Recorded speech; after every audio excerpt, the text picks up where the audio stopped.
तो कुरामा के डेथ के बाद अब नारुतो पहले जैसा ताकतवर नहीं रहा, क्योंकि नारुतो के पास अब नाइनटेल का चाकरा ही नहीं है, जिसके कारण नारुतो पहले से बहुत ही ज्यादा वीक हो चुका था। लेकिन नारुतो के पास अभी भी अपना परवेश सेज मोड है और उसने फोर्थ के निंजा वॉर के समय ऑटो टेलविज के थोड़ा थोड़ा करके चाकरा ले लिया था। और अभी आप जो नारुतो का रूप देख रहे हो वो असल में नारुतो का सेज मोड है, और इस सेज मोड को नारुतो ने ऑटो टेलविज के चाकरा को और अपने सेज मोड को थोड़ा और इम्प्रूव करके बनाया, जिसे नारुतो सेज मोड 3 कहता है, बिल्कुल गोकू के सुपर सैयन 3 के जैसा ही। और तो और कोनोहामारू ने भी बिल्कुल नारुतो की तरह सेज मोड को मास्टर कर लिया था। इस सास्के बोरुतो के हाथों जब अपना रेनेगान खो दिया था, तब उसने खुद के शारिगान को और भी ज्यादा इम्प्रूव किया और एक नई ताकत को जगा लिया। तो क्या गाइस, ये तीनों क्या उसी की क्लैन को हरा पाएंगे, और इन तीनों ने अपने अपने ताकत को कैसे जगाया वो जानने के लिए हमें इस सीरीज को शुरू से शुरू करना पड़ेगा।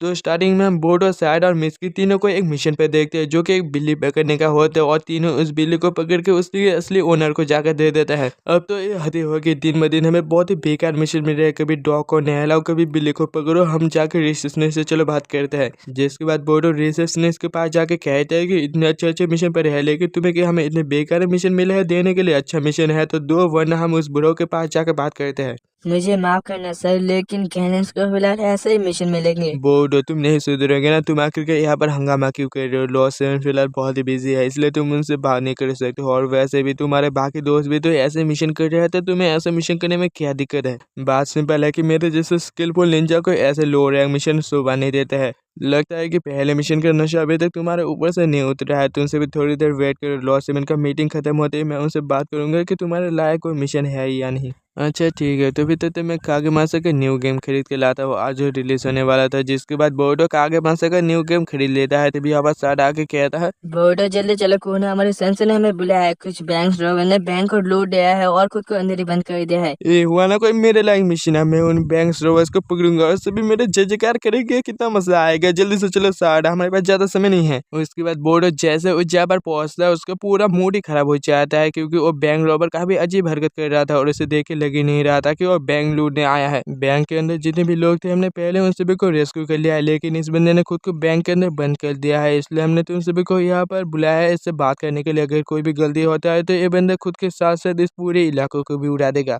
ओ ऐसी बात है, तो फिर हमें बस इस आदमी से बात करने के लिए यहाँ पर भेजा गया है, और मुझे लग रहा था कि कोई धांसू मिशन मुझे मिला है, लेकिन जो भी मिशन तो मिशन ही होता है ना। उधर रॉबर्ट काफी ज्यादा परेशान दिख रहा था और सोच रहा था कि वो एक ऐसे मुसीबत में फंस गया, वो क्या करेगा, मुझे तो कुछ समझ ही नहीं आ रहा है। तो यहाँ पर बोर्डो आ जाता है, और बोर्डो को देख के रॉबर्ट काफी ज्यादा घबरा जाता है। तो बोर्डो कहता है कि तुम घबराओ मत, अगर तुम्हें मेरे ऊपर ट्रस्ट नहीं आया तो तुम मुझे बांध के रख सकते हो। तो रॉबर्ट बोर्डो को बांधने लगता है, और बोर्डो उसका नाम पूछता है और उससे कहता है कि तुम आखिरकार बैंक लूटने क्यों आए हो, क्योंकि तुम्हें देख के लगता नहीं कि तुम बैंक लूट सकते हो, और तुम कोई बुरे आदमी भी नहीं लगते हो। तो वो बंदा अपने लाइफ की कहानी सुनाने लगता है कि पहले वो एक गेम की कंपनी में 24 घंटे काम करता था। फिर एक दिन उसके बॉस ने उसे एक प्रोजेक्ट दिया जो कि काफी ज्यादा मुश्किल था और बहुत ही कम समय था, लेकिन ओवर टाइम करके मैंने और मेरे स्टाफ ने किसी तरह इस प्रोजेक्ट को पूरा कर दिया। लेकिन इसकी वजह से पूरा स्टाफ ही बीमार पड़ गया, तो मैंने प्रेसिडेंट को इसके लिए कंप्लेन कर दिया, और प्रेसिडेंट हमारी मदद करने के बजाय उस मैनेजर के बातों में आ गया, और उस मैनेजर ने मेरा पूरा क्रेडिट तो लिया ही था, ऊपर से उसने मेरे ऊपर झूठा इल्जाम लगा दिया कि मैंने कंपनी के थोड़े से ऐसे चुपके से भेज दिया, जिसके कारण मुझे अपने नौकरी से हाथ तो धोना ही पड़ा, ऊपर से मैं पूरी तरह से कंगाल हो चुका हूँ। जिसे सुनकर बोर्डो को उस मैनेजर के ऊपर बहुत ही गुस्सा आता है और कहता है कि उस मैनेजर का नाम क्या है, मुझे बताओ, मैं उस मैनेजर को धो दूंगा और सच्चाई सभी के सामने ला दूंगा कि तुम बेगुनाह थे। ये सब कुछ फर्क नहीं पड़ता, मेरी नौकरी जाने के बाद मैंने एक बहुत ही बड़ा लोन लिया था और अब मैं उसे चुका नहीं सकती। ये कहते वो बंदा अपना बटन दबा देता है और कहता है बोर्डो को,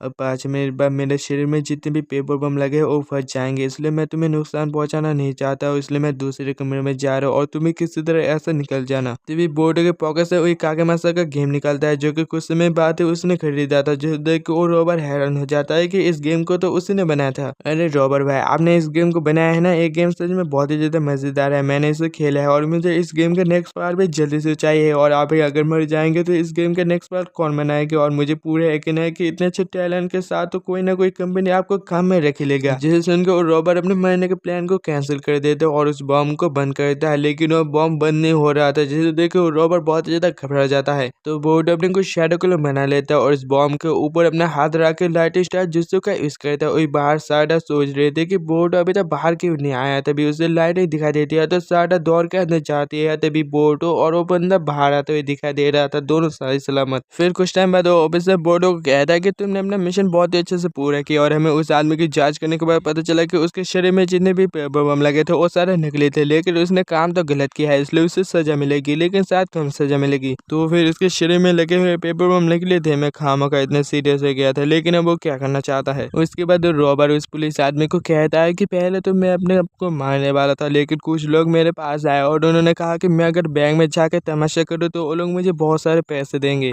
जिसके बाद एक आदमी आके उस ऑफिसर के कान में कहता है कि विलेज के सबसे बड़े ज्वेलरी शॉप में बहुत ही बड़ी चोरी हो चुकी है, जिसे जन को ऑफिसर हका रह जाता है। फिर अगले दिन बोर्ड और बाकी सभी ज्वेलरी शॉप में आते हैं और उस पुलिस ऑफिसर से पूछते हैं कि यहाँ पर क्या हुआ। यहाँ पर जितने भी सामान रखे हुए थे वो सारे चोरी हो चुके हैं और कल तुम लोगों ने जो मिशन पूरा किया था वो बस ध्यान भटकाने के लिए था। उन चोरों का असली प्लान इस ज्वेलरी शॉप को लूटना था और वो लोग अपने आप को नोबल मार्क्स बुलाते हैं। उन लोगों ने ये लेटर छोड़ा है, लेकिन मुझे ये बात समझ नहीं आ रहा है कि यहाँ पर सभी ज्वेलरीज को तो -20 डिग्री सेल्सियस पर रखा जाता है, तो उन लोगों ने आकर कर इन सभी ज्वेलरीज को चुरा है कैसे। जिसके बाद साइडा मिस्की और बोटो के एक लाइब्रेरी में लाके कहता है कि इस फूल को देखो, ये फूल पूरी तरह से जम चुका है। हाँ तो इसमें नहीं कौन सी बात है। अबे बोर्डो, तुम्हारे दिमाग के हमेशा घर चढ़ने जाता है। ये फ्लावर मुझे लॉकर के बाहर मिला था और लॉकर के बाहर तो टेम्परेचर नॉर्मल था, तो ये फ्लावर कैसे जम गया था। तब मुझे याद आया कि शायद ये आस्था जिसको का काम हो सकता है। तुम दोनों को तो पता हो गई कि नॉर्मली 5 तरह के चाकर नेचर होते हैं, लेकिन इन 5 के अलावा भी कुछ जुस्सुस होते हैं जिनको के कैन का कहते हैं और ये कुछ खास क्लैन ही यूज कर पाते हैं। मैं समझ गया, ये बिल्कुल तुम्हारे क्लैन के शारिंगन के जैसे ही है। तुमने बिल्कुल सही कहा मिस्की। अगर वो लोग आस्था जिसका यूज कर रहे हैं तो शायद वो लोग हिडन स्नो से होंगे और उन लोगों ने चैम्बर के अंदर जाने से पहले अपने बॉडी को -20 डिग्री तक पहुंचा दिया था, जिसके कारण उनको अंदर के टेम्परेचर से कोई फर्क ही नहीं पा रहा। हमें ये बात जल्दी से कुनामारू सेंसो को बताना पड़ेगा। ऐसी बात है तो हम उनको कुछ नहीं बता सकते। ओ अच्छा, जरा बताओ कि हम उनको क्यों नहीं बता सकते हैं। सारा जरा सोचो कि ये मिशन बी रैंक है और हम लोग कहने नहीं, हम कुछ भी उनको क्यों ना बता दे, लेकिन वो लोग हमें इस मिशन पे इवॉल्व नहीं होने देंगे, इसलिए हम तीनों उन चोरों को पकड़ने जाएंगे और अगर हम इस मिशन को पूरा कर लेते तो शायद वो लोग हमें प्रमोट करके जोनिन बना दे। ऐसे आइडियाज बस तुम्हारे दिमाग में आ सकते हैं, लेकिन मैं इसके लिए तैयार हूँ।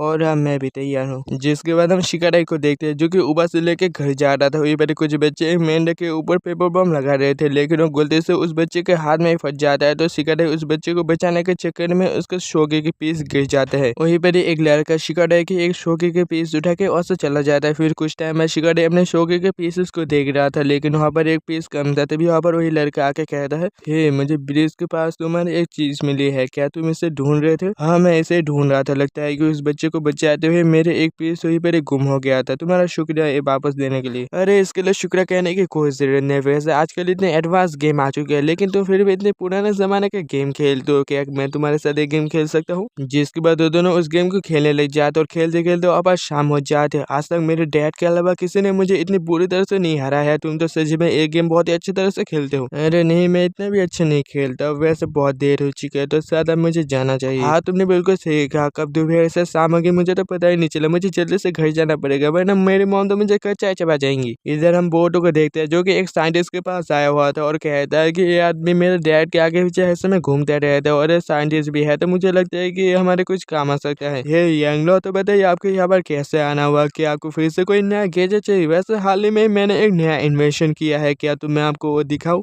नहीं, हम यहाँ पर आपके इन्वेंशन देखने के लिए नहीं आए हैं, बल्कि हम यहाँ पर ये जानने के लिए आए हैं कि ये फूल जो जम चुका है क्या इसके ऊपर आजकल जिसका का यूज हुआ है। हाँ तुम्हारा अंदाजा बिल्कुल सही है, इस फूल के जमे हुए पत्तियों से पता चल रहा है कि इसके ऊपर आई स्टार जिसका यूज हुआ है, क्योंकि इसकी आइस कुछ ज्यादा ही चमक रहा है। तभी बोर्ड कहता है कि क्या आप जानते हैं कि इस तरह का जूस कहाँ पर यूज होता है। हाँ मुझे पता है कि इस तरह के जूस कहाँ पर यूज होता है, लेकिन वो सब जगह कुछ ज्यादा ही खतरनाक है, इसलिए तुम लोगों को मेरी सुरक्षा करना पड़ेगा। जिसके बाद वो आदमी उन सभी को एक ब्लैक मार्केट में ले आता है। उधर शिकामारू और शिकाराई दोनों शोगी गेम खेल रहे थे और हमारे पीछे से उन दोनों को खाना खाने के लिए बुला रहे थे, लेकिन वो दोनों सुन सुन ही नहीं रहे थे तो टमारी अपने पंखे से उन दोनों को ही उड़ा देती है घर से बाहर। उसके बाद अगले दिन एक रेलवे ट्रैक पर हम दो आदमी को देखते हैं जो कि लेन देन की बात कर रहा था। तुम बिल्कुल सही टाइम पर आए हो, अब जल्दी से वो डायमंड मुझे दे दो और ये सारे पैसे ले लो। एक कहते वो आदमी उस पैसे के बॉक्स को उस आदमी की तरफ फेंक देता है, लेकिन एक सेकंड वो तो बस साड़ा थी और साड़ा उस आदमी को दबोच लेती है। तभी वो असली चोर बाहर आ जाता है और बोर्डो लोगों ने जिस आदमी को पकड़ा था वो बस एक इम्पोस्टर था। देखो दोस्त, हम कोई गलत काम नहीं कर रहे, हम बस अमीरों से चुरा के गरीबों में बांट देते हैं। क्या ये काम करना गलत है? मुझे नहीं पता, लेकिन तुम जो काम कर रहे हो वो 100% गलत है। ओह ऐसी बात है, तुम होकागे के बेटे हो इसलिए मुझे लगा कि तुम मुझे समझोगे, लेकिन तुम भी उन रईसों जैसे निकले। एक कहते वो आदमी एक जूस यूज करता है जिससे बोर्ड लोगों को कुछ दिखाई नहीं देता और आदमी वहां से गायब हो जाता है। तो बोर्ड और बाकी से भी उस आदमी के पैरों के निशानों का पीछा करने लगता है, लेकिन बोर्डो को कुछ समझ नहीं आ रहा था कि ये कोई ट्रैप है या वो आदमी बेवकूफ है। और थोड़ी देर चलते हुए उन्हें एक वाटर व्हील दिखाई देती है, तो बोर्ड और बाकी से भी उस वाटर व्हील के ऊपर चले जाते हैं और वहाँ पर एक गाँव होता है। तभी वो मार्क्स वाला आदमी बोर्ड और बाकी सभी को अपने आइस्टा जूस से पकड़ लेता है। मैं तुम सभी को यही दिखाने के लिए यहाँ पर लाना चाहता था। अपने आसपास देखो, यहाँ पर पानी की कितनी कमी है और यहाँ के लोग कितने ज्यादा गरीब है। यहाँ के लोगों को पानी के लिए 8 किलोमीटर चल के जाना पड़ता है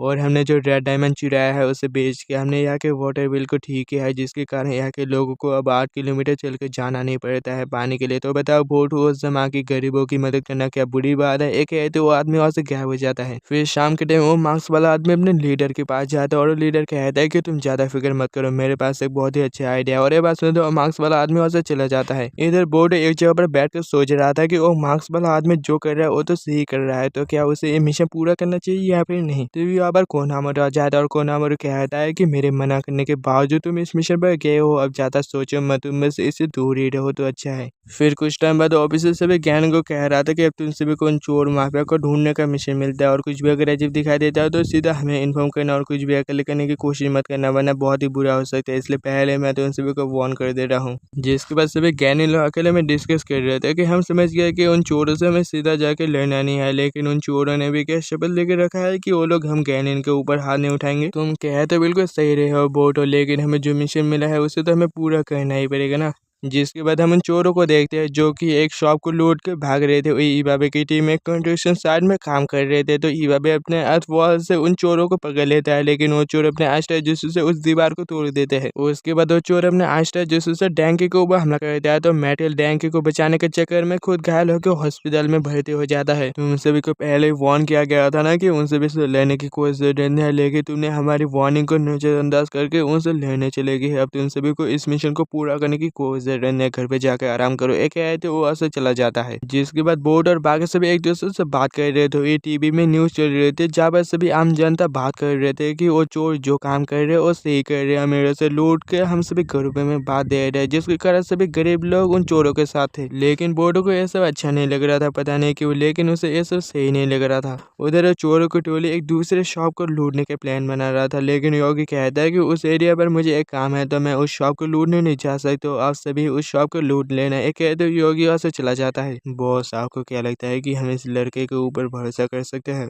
तुम इसकी फिक्र मत करो, हमें सबसे भरोसेमंद तो ये लड़का ही है। वही बोर्डो के घर में हिमावरी बोर्डो से पूछते हैं कि वो रॉबर किस तरह का आदमी है बड़े भाई। मुझे इसका जवाब नहीं पता। वो लोग गरीबों की मदद करता है, लेकिन वही दूसरी तरफ अमीरों को चोट पहुंचाता है। एक ऐसे भी अच्छी बात नहीं है, इस सब का जिम्मेदार होकागे हो, अगर अपनी ड्यूटी अच्छे से निभाते तो शायद ऐसा कुछ होता ही नहीं। फिर अगली सुबह बोर्डो उस साइंटिस्ट के पास कुछ गेम लेने के लिए आता है और वो साइंटिस्ट बोर्डो को कहता है कि मैं एक प्रोजेक्ट पे काम कर रहा हूँ जिससे कोई भी आम आदमी बिना किसी स्ट्रगल के निंजाओं का इस्तेमाल कर सके। देखना मैं इस प्रोजेक्ट को जल्दी पूरा कर लूंगा। इधर शिकाडाई की मॉम शिकाडाई को कहता है कि तुम आखिर यहाँ पर क्या कर रहे हो, तो शिकाडाई कहता है कि मैं एक दोस्त का इंतजार कर रहा हूँ। ओ ऐसी बात है, वैसे मुझे घर आने में देर हो सकता है क्योंकि सभी हाई रैंकिंग निंजास को उन चोरों को पकड़ने के मिशन पर लगा दिया है, इसलिए मैंने खाना पहले ही बना दिया है, तुम खाना गर्म करके खा लेना। एक आए थे तुम्हारी ओर से चले जाती है। जिसके बाद शिकाडाई रोगी के साथ शोगी खेले लग जाता है। तभी यहाँ पर बोर्डो कुछ लेटेस्ट गेम लेके आता है शिकाडाई को दिखाने के लिए, जो उसने उस साइंटिस्ट से लिया हुआ था। वैसे ये लड़का कौन है, इसे तो मैंने पहले कभी नहीं देखा। ओ ये मेरा नया दोस्त है और इसका नाम रोगी है। रोगी तुम इससे मिलो, ये भी मेरा दोस्त है और इसका नाम बोटो है। तुमसे मिलकर अच्छा लगा। वैसे क्या हम पहले भी एक दूसरे से मिल चुके हैं? नहीं, मैं तो तुमसे पहली बार मिल रहा हूँ, लगता है तुम्हें कोई गलत फहमी हुई है। वैसे मुझे एक काम याद आ गया है, तो मैं फिर कभी तुमसे मिलूंगा। ये कहते रोगी वैसे चला जाता है और इसके जाते बोटो और शिकाडाई को उसकी बगल से काफी ठंडी हवा आती है। जिसके बाद हम उन सभी मास्क पहने चोरों को देखते हैं जो कि एक शॉप को लूट रहा था। तभी वहाँ पर योगी आके कहता है कि हमें जल्दी ऐसे निकलना पड़ेगा के पास ही में कुछ स्किलफुल ज्ञानी है, वो जल्दी यहाँ पर चले आएंगे। लेकिन सुमिर और बसाबी ने इन चोरों को पहले यहाँ पर देख लिया था और इन्होंने नामी को किसी हाई रैंकिंग निंजा को यहाँ पर लाने के लिए भेज दिया था। तभी वो सारे चोर लोग सुमिर और बसाबी को देख लेते और उन दोनों को घेर लेते। उसी टाइम वहाँ पर टेमारी अपने विंड स्टार से उन सभी चोरों को उड़ा देते। असल में टेमारी को यहाँ पर बुलाने वाला नामी था, जिसके बाद वो चोर भागने लग जाते और भागते भागते पहाड़ की तरफ चला जाता और बोडो चोर को देख के उसे पकड़ने जाता है, लेकिन शिकारा उसे रोक के कहता है कि हमें से दूर रहने को कहा है तो तुम रुक जाओ। तभी यहाँ पर टेमारी आ जाता है और टेमारी बोडो और शिकारा को उसकी मदद करने के लिए कहता है। तो बोडो बिना कुछ सोचे अपने शैडो क्लॉ बना के उस चोर को पकड़ने जाता है, लेकिन तब तो बहुत ही ज्यादा देर हो चुकी थी, वो लड़का वहां से निकल चुका था। सुनिए, आपने क्या यहाँ पर किसी मास्क पहने लड़के को भागते हुए देखा है? वो लड़का उस तरह गया है, जिसके बाद उसे भी उस तरह जाने लग जाता है, लेकिन असल में वो लड़का झाड़ियों के पीछे छुपा हुआ था और उस आदमी के गर्दन पर कुछ बना हुआ था और ये क्या है वो तो हमें आगे चल के ही पता चलेगा। जिसके बाद योगी अपने बॉस के पास जाता है, मुझे माफ कर देना बॉस लेट होने के लिए। अरे तुम माफी मत मांगो, तुम्हारी वजह से तो हम उन लीव के शिनबी से बच पाए हैं। अब हमें अपना अगला स्ट्रेटेजी का प्लान बनाना पड़ेगा। जिसके बाद अगले दिन बोटो को हम घर में देखते हुए पास में न्यूज चल रही थी कि डैंकी के डैड की कंपनी एक रशियन कंपनी निकली, जिसके कारण सभी लोग डैंकी के डैड की कंपनी का विद्रोह कर रहे थे। मॉन्क, क्या सच में कामिनारी कंपनी एक रशियन कंपनी है? नहीं, ऐसा हो ही नहीं सकता कि कामिनारी कंपनी एक रशियन कंपनी है। मुझे तो लगता है कि इस सब के पीछे भी उन चोरों का ही हाथ है। उसके बाद हम आके गैंग को देखते हैं। लगता है कि मेरा माइंड मैनिपुलेशन जिस तो अच्छे से काम कर रहा है और यहाँ पर हमें पता चलता है कि योगी का बॉस एक खास तरह का जुस्सा यूज करता है, जिसका नाम माइंड मैनिपुलेशन होता है और उसने उन सारे लोगों का माइंड मैनिपुलेट कर दिया था, जिसके कारण वो सारे लोग कामिनारी कंपनी का विद्रोह कर रहे थे। फिर सीन चेंज होता है और बोर्ड और भाग सभी को एक बर्गर शॉप में देखते हैं और बोर्ड ये देख के हैरान हो जाता है कि विलेज के सभी लोग हड़ताल पर उतर गए और सभी को जस्टिस चाहिए था। ये तो कोई बात नहीं माना कि वो आगे आगे गरीबों की मदद करता है, लेकिन वो लोग गरीबों की मदद तो चोरी करके ही कह देते हैं ना। इधर नवरो शिकामारू और साई से पूछता है कि इस सब के पीछे कौन है, तो शिकामारू कहता है कि मुझे लगता है कि इस सब के पीछे भी आगे गैंग है। वो अच्छा, लेकिन ये सब करके आखिर उनको क्या ही मिलेगा? शायद वो लोग इसलिए ऐसा कर रहे हैं ताकि उनको चोरी करने में और भी ज्यादा आसानी हो। हमें जल्दी उस गैंग को पकड़ना पड़ेगा। जिसके बाद हम रोगी को देखते हैं, जो कि शिकाराई के बारे में सोच रहा था और सोच रहा था कि वो दोनों कितने अच्छे दोस्त बन गया है, लेकिन अब वो पीछे नहीं हट सकता है। जिसके बाद हम रोगी का पास देखते हैं, जहाँ पर रोगी अपने डैड को बाय कह रहा था, क्योंकि उसके डैड एक मिशन पर जा रहे थे और उसके डैड रोगी को कहता है कि मैं रात तक घर आ जाऊंगा, इसलिए तुम मेरी फिक्र मत करना। ये कहते हैं रोगी के डैड और वो आदमी वहां से चला जाता है। जिसके बाद रात के समय रोगी और रोगी के मॉम दोनों ही खाना खा रहे थे, तभी रोगी को कुछ आवाज सुनाई देता है और उसे लग रहा था कि उसके डैड शायद आ गया है। तो रोगी बाहर जाके देखता है तो उसके डैड पूरी तरह से खून से लथपथ थे। उसी टाइम वहां पर एक आदमी आता है और वो आदमी रोगी के मॉम को भी उसकी आंखों के सामने ही मार देता है, जिसे देख के रोगी काफी ज्यादा घबरा जाता है और इसके कारण रोगी के अंदर का एक अनजान शक्ति जाग जाता है। तभी रोगी वहां पर ही बेहोश हो जाता है। फिर रोगी की आंख खुलती है तो वो अपने सामने उसके डैड के दोस्त को देखता है। बच्चे तुम डरो मत, मैंने उस आदमी को मार दिया और तुम्हें बचा लिया, लेकिन मुझे माफ कर देना कि मैं तुम्हारे मॉम डैड को नहीं बचा पाया।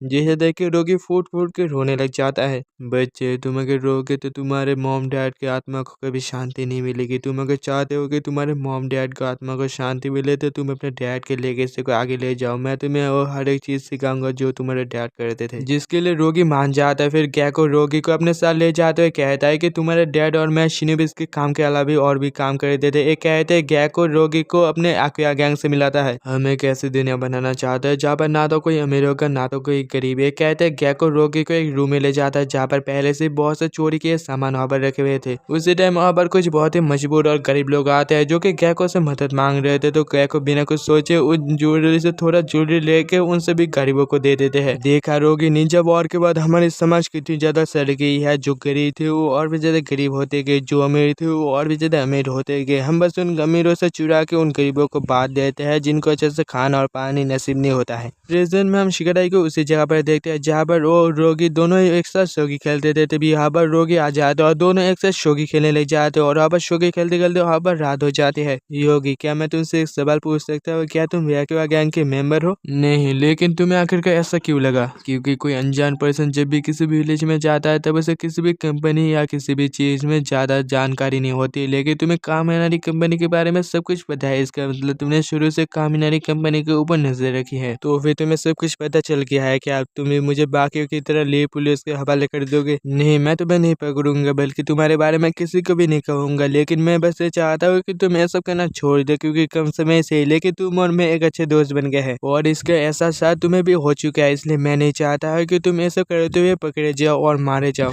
जिसे सुन के योगी बहुत ही ज्यादा गुस्सा आ जाता और कहता है कि मैं अगर चोरी करते हुए पकड़ा भी जाऊँ और मारा भी जाऊँ तो भी मुझे इससे कोई फर्क नहीं पड़ता, क्योंकि मैं अच्छा काम करके मरूंगा। तुम आखिरकार मुझे समझ क्यों नहीं रहे हो कि मैं तुम्हारी फिक्र करता हूँ? मेरे सामने ऐसा जताना बंद करो कि तुम मुझे समझते हो, बल्कि तुम मुझे कभी भी नहीं समझ पाओगे, क्योंकि तुम एक अच्छे घर में पैदा हुए हो। लेकिन मैं तुम्हारे जैसा नहीं हूँ, बल्कि मैं एक गरीब घर में पैदा हुआ हूँ और मैंने बचपन से इतना कुछ देखा है और इतना कुछ झेला है कि तुम कभी भी सोच भी नहीं पाओगे। ये कहते युगा वहाँ से चला जाता और जाते जाते उसे शिकाराई की याद आता है, क्योंकि शिकाराई उसका पहला और आखिरी दोस्त है। फिर कुछ टाइम बाद वो आकिया गैंग के पास चला जाता है और आज युगा का लीव विलेज में आखिरी मिशन है। शिकाराई के पास इनोशिनो चोजो आके कहता है कि शिकाराई जल्दी चलो, हमें सेंसर ने बुलाया है, विलेज में एक बहुत ही बड़ी मुसीबत आ गई है। फिर हम विलेज के लोगों को देखते हैं जो कि सभी कामिनारी कंपनी के ऊपर प्रोटेस्ट कर रहे थे। वही युगा और उसका लीडर ऐसा देख रहे थे। मैंने ऐसा एक्सपेक्ट नहीं किया था, लेकिन तुमने जो प्लान बनाया है वो बहुत ही अच्छा है योगी। अब चलो, हमें अपना मिशन पूरा करना है। उसके बाद हम कैप्टन कोतारो को देखते हैं जो कि सभी गैनेस को कह रहा था कि अब तुम सभी का नया मिशन है कि उन सभी हड़ताल करने वाले सिटीजन्स को रोकना और तुम सभी उनके ऊपर हाथ मत उठाना, बस प्यार से समझाना, क्योंकि वो सभी शिनोबीस नहीं है, आम सिटीजन्स है, समझ गए? वही शिकाराई ये बात सुन के रिग्रेट कर रहा था कि तभी उसने रोगी को पकड़ क्यों नहीं लिया। वही दूसरी तरफ बोर्डो सोच रहा था कि उसे अभी भी इतने मामूली मिशन दिया जा रहा है, तो कोनोहामारू कहता है कि कोई बात नहीं, ये हमारा मिशन है तो हमें इसे पूरा करना ही पड़ेगा। जिसके बाद हम कामिनारी कंपनी को देखते हैं जो कि उसकी सिक्योरिटी पहले से बहुत ही ज्यादा बढ़ा दी गई थी और बोर्डो की टीम को कामिनारी कंपनी के पीछे की गली का इंचार्ज रखा था, ताकि कोई पीछे से आके कामिनारी कंपनी पर घुस के कामिनारी कंपनी का कोई खास चीज चुरा ना ले। इस सब कुछ ज्यादा हो रहा है। मुझे लगा था कि हमें कामिनारी कंपनी के फ्रंट डोर पर ड्यूटी मिलेगी, लेकिन हमें इस सुनसान गली पर ड्यूटी पर लगा दिया। फिर सीन चेंज होता है और हम बाबा को देखते हैं जो कि काफी ज्यादा रिग्रेट कर रहा था, क्योंकि विलेज के सभी जोनिन और गैनिन उन चोरों को पकड़ने के लिए लगे हुए हैं, लेकिन उनकी टीम को ही इस मिशन से निकाल दिया गया है उनकी बेवकूफी के कारण। इधर शिकाराई उस मैप को देखता है जहाँ पर बताया गया था कि सभी लोग किसके जहाँ पर हड़ताल कर रहे थे, लेकिन हैरानी की बात है कि शिकाराई को ऐसा बिल्कुल उसके शोगी गेम के जैसा लग रहा था और वो सभी जो लोग हड़ताल कर रहे थे वो बिल्कुल रोगी के पीसेस के जैसा लग रहा था। और शिकाराई को ये देख के इतना तो समझ आ जाता है कि वो लोग दिखा रहे हैं कि वो लोग कामिनारी कंपनी के अंदर चोरी करेंगे, लेकिन उनका असली टारगेट कातासुके के लैब है। तो शिकाराई अब हम क्या करेंगे, जल्दी यहाँ पर हड़ताल करने वाले लोग भी आ जाएंगे और उसी टाइम बहुत सारे चोर कातासुके के लैब में चोरी करेंगे, तो हमें जल्द से जल्द कातासुके के लैब में जाना चाहिए। जिसे सुनते शिकाराई और ज्यादा टाइम वेस्ट ना करके कातासुके के लैब की तरफ जाने लग जाता है। वही बोर्डो नीचे से शिकाराई को जाते हुए देख लेता है, तो बोर्डो भी बिना कुछ सोचे शिकाराई का पीछा करने लग जाता है। शिकाराई आखिरकार तुम्हें क्या हो गया है, तुम मिशन को बीच में छोड़ के कहाँ पर जा रहे हो? बोर्डो, मेरी थ्योरी अगर सही है तो उन सभी चोरों के असली टारगेट कामिनारी कंपनी नहीं बल्कि कातासुके की रिसर्च लैब है। उसके बाद हम कातासुके की लैब को देखते हैं जहाँ पर शिकाराई की थ्योरी बिल्कुल सही थी, वहाँ पर आकिया गैंग ने हमला कर दिया था। आखिरकार तुम मिल गए शांति सब, स्कूल हमें दे दो। और यहाँ पर हमें पता चलता है कि आकिया गैंग स्कूल के पीछे इसलिए पड़ा है क्योंकि स्कूल के अंदर बहुत से साइंटिफिक निंजा टूल बनाने के राज छुपे हुए हैं। फिर दूसरे सीन में से भी हड़ताल करने वाले लोग कामिनारी कंपनी के पास पहुंच गए थे और वहाँ पर जाके हंगामा कर रहे थे। तो डैंग ये देख के कहता है कि इन सभी सिटीजन्स का बिहेवियर मुझे नॉर्मल नहीं लग रहा है, तो शायद अपने शारिंगान से उन सभी को देखते हैं तो उनके ऊपर गेंजुत्सु का इस्तेमाल हुआ था। उधर डैंकी के डैड और कोतारो दोनों ही सोच रहे थे कि अब इन सिटीजन्स को कैसे रोका जाए, तभी यहाँ पर डैंकी आ जाता है। तुम आखिरकार यहाँ पर क्या कर रहे हो डैंकी? तुम्हारे स्क्वाड को तो इस मिशन से निकाल दिया था ना, अभी ये सब बात करने का सही समय नहीं है। कैप्टन कोतारो, मुझे आप सभी को एक जरूरी बात बताना है कि सभी विलेजर्स के गले में एक ऐसा निशान है, मुझे तो लगता है कि एक इस तरह के गेंजुत्सु है जो सभी विलेजर्स को हड़ताल में शामिल होने के लिए मजबूर कर रहा है। ओ ऐसी बात है, मुझे तो लगता है कि ये सभी उन चोरों की टोली का ही काम हो सकता है। तुमने बहुत अच्छा काम किया डैंकी। इधर बोर्डो कातासुके की रिसर्च लैब में पहुंच जाता है और कातासुके बोर्डो को कहता है कि आकिया गैंग ने मेरा एक बहुत ही खास स्क्रॉल को चुरा लिया है। उस स्क्रॉल के अंदर बहुत से साइंटिफिक हथियार बनाने के राज छुपे हुए हैं और स्क्रॉल अगर किसी गलत हाथ में चला जाता है तो बहुत बुरा हो सकता है। बोर्डो, जल्दी से उन सभी को पकड़ो।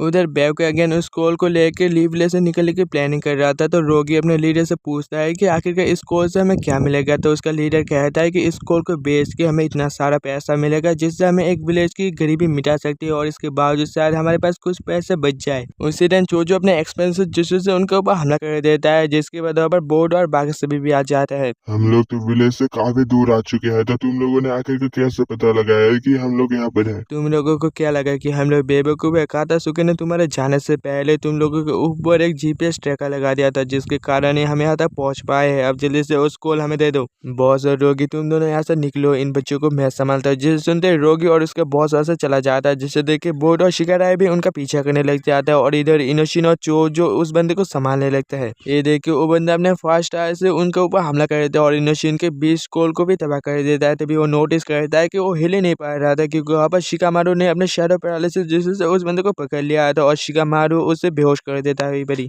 मुझे माफ करना बच्चों कि मैं अब थोड़ा देर से पहुंचा। मुझे पता है कि गैनेंस को इस लड़ाई से दूर रहने को कहा है, लेकिन सिचुएशन ही कुछ ऐसी हो गई है जिसके कारण तुम सभी को इनसे लड़ना पड़ रहा है, इसलिए मैं तुम सभी को माफ करता हूँ। इधर कामिनरी कंपनी के पास मिराई आती है, जो कि काफी स्किलफुल गेंजुत्सु यूजर होती है और उन सभी को देख के समझ जाते हैं कि इनके ऊपर गेंजुत्सु का इस्तेमाल हुआ है। तो मिराई उन सभी के ऊपर से उस गेंजुत्सु को हटा देती है, जिसके बाद साइड और बाकी सभी भी उन सभी विलेजेस के ऊपर से गेंजुत्सु को हटा देते हैं। उसी टाइम वहाँ पर नारुतो आके कहता है कि आप सभी के ऊपर गेंजुत्सु का इस्तेमाल हुआ था, जिसके कारण ही आप सभी ऐसा बिहेव कर रहे थे, लेकिन अब वो गेंजुत्सु रिलीज हो चुका है और मुझे पता है कि विलेज की गरीबी के कारण आप सभी के अंदर थोड़ी सी शिकायत हो सकती है, लेकिन निंजा वॉर के बाद हमारा विलेज बेस्ड डेवलपमेंट के कुछ कदम आगे ही बढ़े और इसे एक पीसफुल विलेज बनाने में थोड़ा सा और टाइम लगेगा, इसलिए प्लीज थोड़ा सा सब्र रखिए और हमारी मदद कीजिए। इधर रोगी और उसका लीडर ट्रेन के ऊपर चढ़ जाता है और उसका लीडर कहता है कि कुछ समय के बाद ली विलेज के बॉर्डर को ये ट्रेन क्रॉस करेगा और उसी समय हम इस जगह से कोसों दूर चले जाएंगे और इस कोल को बेच के एक शांत जिंदगी जिएंगे। मुझे माफ करना दोस्त, लेकिन लगता है कि तुम्हारा यह सपना अधूरा रह जाएगा।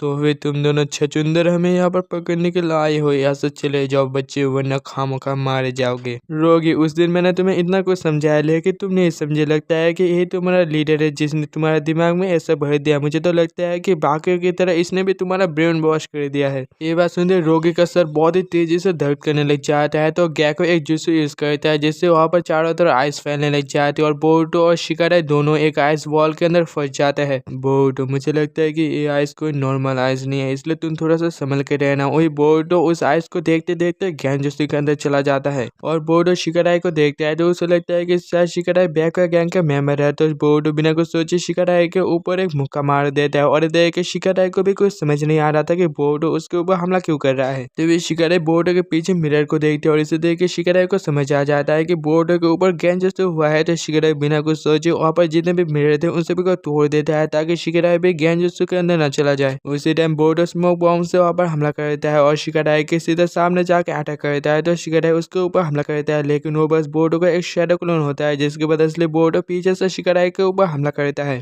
लेकिन शिकाराई को बोरुतो की लड़ाई करने की तकनीक मालूम थी, जिसके कारण वो पहले से तैयार था और अपने शैडो जुत्सु से बोरुतो को पकड़ लेता है और बोरुतो को एक मुक्का मार के उसके गेंजुत्सु से निकाल लेता है। इधर रोगी चलते चलते उसके सर बहुत ही तेज दर्द करने लगता है और उसे फ्लैशबैक याद आने लगता है कि उसके डैड और मॉम को उस अनजान आदमी ने नहीं बल्कि गैको ने मारा था। तभी गैको अपने मिरर में देखने को कहता है और रोगी जैसे उसके मिरर में देखते हैं वो फिर से उसके कंट्रोल में आ जाता है और इसे ये बात पता चल जाता है कि रोगी के मॉम डैड को गैको ने मारा था। उसके बाद रोगी जैसे खड़ा होता है उसके पॉकेट से उस शोगी के पीसेस गिर जाता है, जिसे देख के गैको कहता है कि क्या ये तुम्हारे उस काले बाल वाले दोस्त का है? मुझे पता है कि ऐसे तुम्हारे लिए बहुत ही मुश्किल है। नहीं, आखिरी मिशन के समय मैंने उससे अपनी दोस्ती तोड़ दिया था, अब उससे मेरा कोई लेना देना नहीं है। जो सुनकर गैको उन शोगे के पीसेस को खिड़की से बाहर फेंक देता है और कहता है कि अगर ये सच है तो तुम्हें प्रूव करना पड़ेगा उन दोनों को खत्म करके। फिर गैको रोगी के पास आके उसके ऊपर एक नया जुत्सु लगा देता है। उधर शिकाराई और बोरुतो उन आइस को तोड़ के बाहर आ जाता है। शिकाराई अगर बैकुआ गैंग का लीडर माइंड मैनिपुलेशन जुत्सु का यूज करता है तो तुम्हें नहीं लगता कि उसने रोगी के ऊपर भी माइंड मैनिपुलेशन जुत्सु का यूज किया है? मुझे नहीं पता, लेकिन ऐसा हो भी सकता है। जिसके बाद दोनों ही दूसरे डब्बे के दरवाजे के पास चला जाते हैं और जैसे उस दरवाजे को खोलता है तो वहाँ पर सामने रोगी खड़ा होता है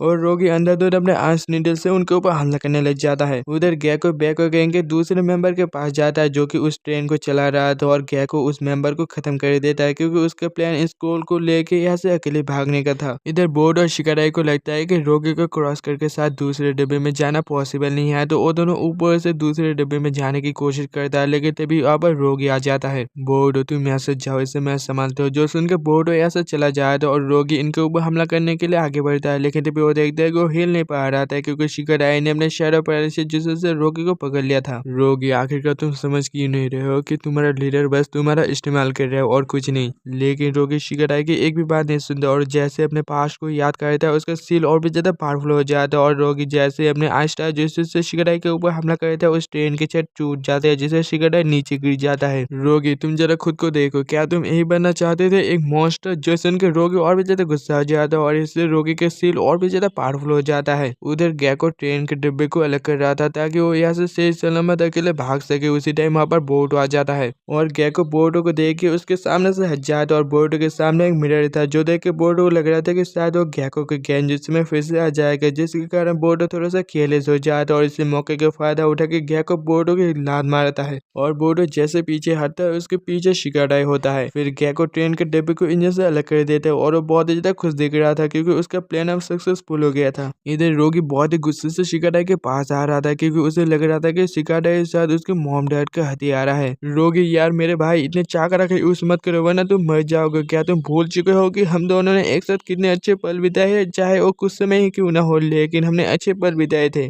लेकिन रोगी शिकाराई की एक भी बात नहीं सुनता और वो आइस नीडल से शिकाराई के ऊपर हमला भी करता है। देखो शिकाराई, ऐसे तो हम इसे नहीं रोक सकते, अगर हमें इसे रोकना है तो हमें इसी के भाषा में इसे समझाना पड़ेगा, जिसके लिए शिकाराई भी तैयार हो जाता है। फिर बोर्डम ने वो स्टार से शिकाराई को पुश करता है जिससे शिकाराई पूरी तेजी से रोगी के पास जाके उसे मुक्का मारता है जिससे रोगी की सील टूट जाती है। मतलब वो वाली सील नहीं, पता नहीं आप क्या क्या सोचते हैं। खैर, सील टूटते ही रोगी को सब कुछ याद आने लगता है कि उसके मॉम डैड को गैको नहीं मारा था। तभी शिकाराई रोगी के पास आके कहता है कि तुम उदास मत हो, उससे तुम आजाद हो और तुम अपनी लाइफ अपनी तरह से जी सकते हो। शिकाराई, हमने भले रोगी को पकड़ लिया है लेकिन उनके लीडर को हम नहीं पकड़ पाए तो हम सभी को क्या जवाब देंगे। उधर हम गैको को देखते हैं जो कि काफी ज्यादा खुश दिख रहा था, लेकिन उसकी खुशी ज्यादा देर नहीं टिकी क्योंकि वहाँ पर नारुतो आ चुका था। फिर अगले सीन में हम गैको को जेल में देखते हैं। रोगी भी जेल में था लेकिन वो उदास नहीं था बल्कि खुश था। उधर साइंटिस्ट कातासुके भी अपने स्कूल को दोबारा पाके बहुत ही ज्यादा खुश हो जाता है।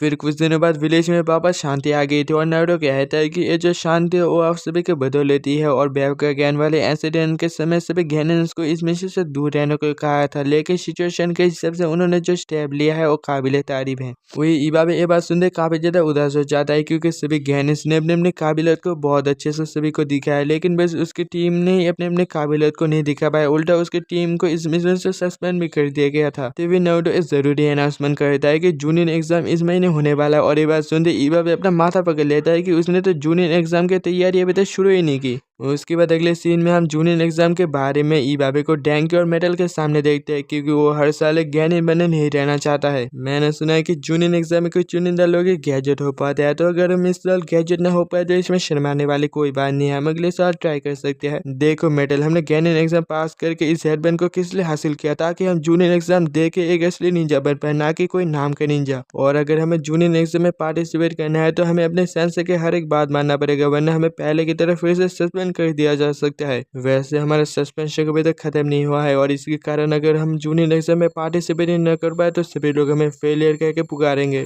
अपने बकवास बंद करो मेटल, अभी भी बहुत ज्यादा देर नहीं है, हमें बस रूल को फॉलो करना है। फिर दूसरे सीन में नारुतो को हम कुछ फाइल देखते हैं जहाँ पर इबाबे की भी फाइल थी और इसे देख के नारुतो थोड़ा सा टेंशन में आ जाता है कि इस साल बहुत ही कम लोगों ने जूनियर एग्जाम के लिए एप्लीकेशन भरा है। वो इसलिए क्योंकि आजकल मार्केट में निंजास के लिए भी बहुत से कम अवेलेबल है, इसलिए कोई भी ज्यादा स्ट्रगल करके पैसा नहीं कमाना चाहता है, सभी लोग बस शॉर्टकट ढूंढने में लगे हुए हैं। तभी यहाँ पर उड़ान आता है। क्या बात है लॉस 7, आपको मुझसे कोई काम था? अच्छा वो उड़ान, तुम यहाँ पर आ गए। मैंने तुम्हारे टीम के सस्पेंशन को क्लियर करने का फैसला कर लिया है और मेरे पास तुम्हारे टीम के लिए एक बहुत ही अच्छा मिशन है। जिसके बाद अगले सीन में हम टीम 7 को देखते हैं जो कि अपने मिशन को लेने के लिए आया था और रिसेप्शनिस्ट बोर्डो का अपना मिशन कहता है कि तुम सभी को एक पार्सल एक विलेज में डिलीवर करने जाना है। ओ ये मिशन है, तो बहुत ही आसान मिशन है, तो जल्दी से उस पार्सल को डिलीवर करके दूसरे मिशन के लिए हम आते हैं। चलो। तभी यहाँ पर उड़ान की टीम आता है और उड़ान की टीम को देखे रिसेप्शनिस्ट कहता है कि तुमसे मिशन एक डॉक्यूमेंट्री बनाना है जिससे सभी लोग निंजा कोर्स को लेने के लिए एक्साइटेड हो। वैसे आप सभी की जानकारी के लिए बता दूं कि डॉक्यूमेंट्री का मतलब एक तरह का एड ही है। जैसे बड़ी बड़ी कंपनी अपने ब्रांड को प्रमोट करने के लिए एड बनाता है, उसी तरह टीम 5 को डॉक्यूमेंट्री बना के निंजा कोर्स को प्रमोट करना है। वो ये डॉक्यूमेंट्री तो काफी इंटरेस्टिंग लग रहा है, क्या मैं भी इस डॉक्यूमेंट्री में काम कर सकता हूँ?